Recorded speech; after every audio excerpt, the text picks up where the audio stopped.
I don't see it being the dream that he potentially and Cadillac potentially want. I don't know whether they've underestimated the challenge there.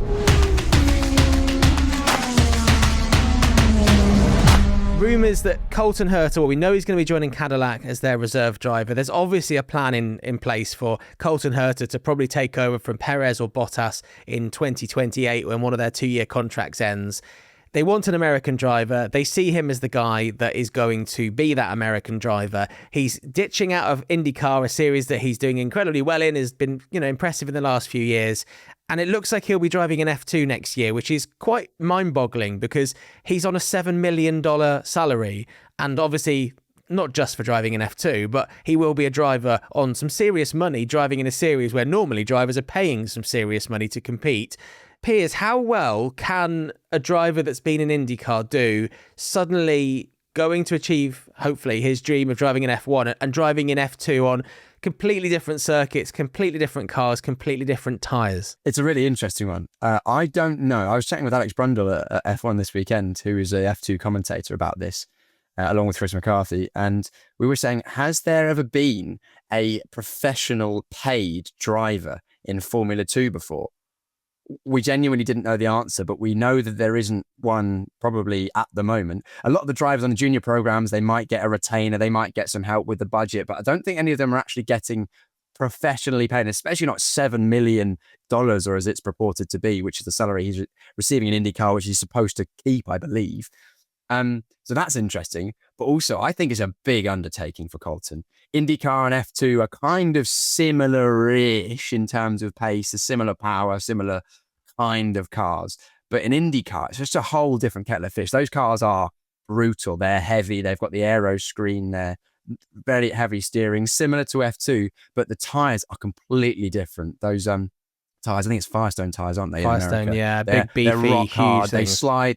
They slide around a lot. It's a very physical experience. Whereas in F2, the Pirellis, they're very delicate. I've heard rumours that the teams say to the drivers, if you spin the rear wheels in the first 5 laps of a stint, then as Alex Brundle said to me, he said that if you spin the rear wheels in the first 5 laps of a stint, you can forget your pit stop strategy. You have to take 5 laps off. They're so delicate. And let's not forget, the level is hugely high in F2 at the moment. This weekend wasn't exactly a great advert with lots of incidents, and I said the driving standards wasn't the best, but it's very hard. The drivers that Colton will be against will be drivers that have raced on Pirellis, raced on these circuits, raced in F2 before, and he's going to be coming in, learning a whole different set of rules in theory, because in America they have different rules on driver combat, even different flags. I mean, he's raced in FIA championships before. He was Lando Norris's teammate in F4 back in the day.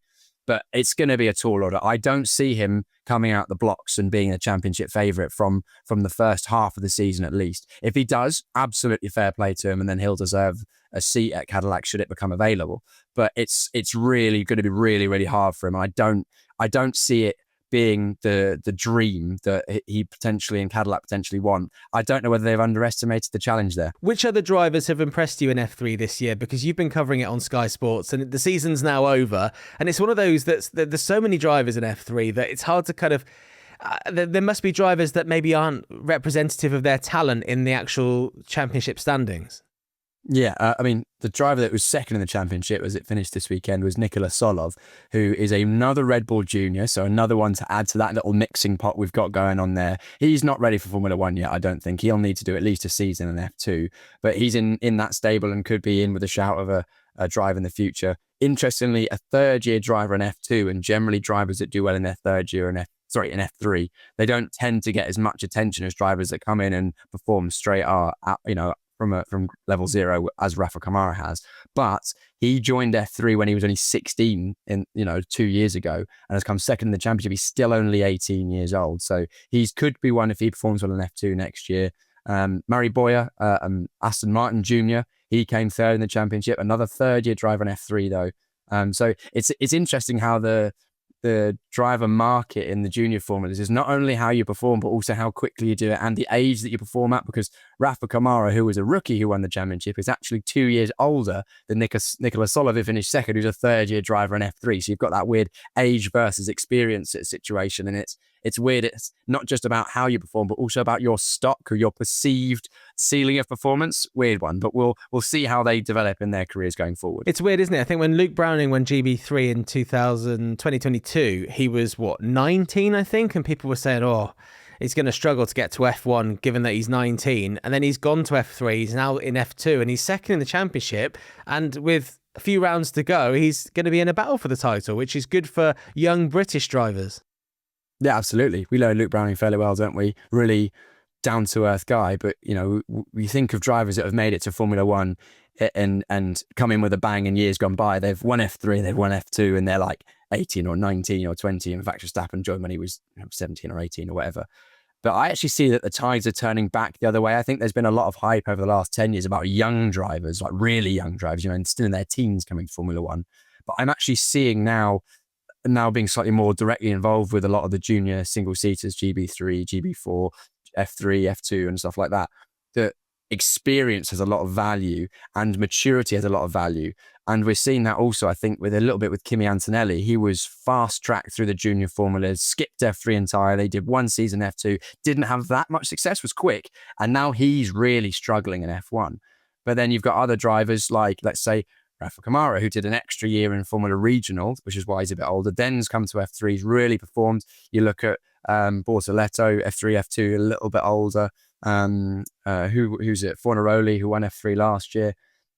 These drivers, they're not 15, 16 at the knocking on the door of Formula One. They're just taking a little bit longer, maybe at the first couple of stages, F4, Formula Regional level, getting their experience up in a racing car, because these drivers move up from karts so early. They get their experience up, and then when they arrive in Formula One, potentially they're better prepared.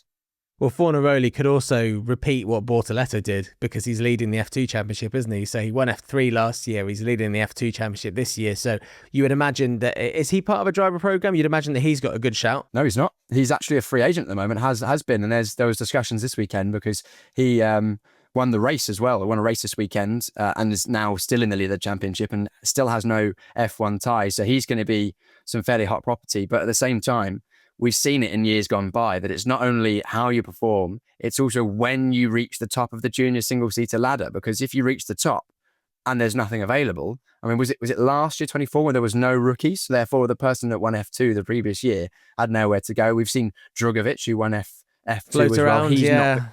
He's not been able to crack into F1 because there's not been any seats available. And then if you sit on the shelf too long, you go a bit stale. Yeah, it's a weird one, isn't it? It's one of those really ones where timing is right. And you've got Franco Colapinto, though, who's not exactly set the world alight since going to Alpine. And you think someone like Fornaroli would be a good fit for them to try someone out. But anyway, I'm just putting round pegs in round holes.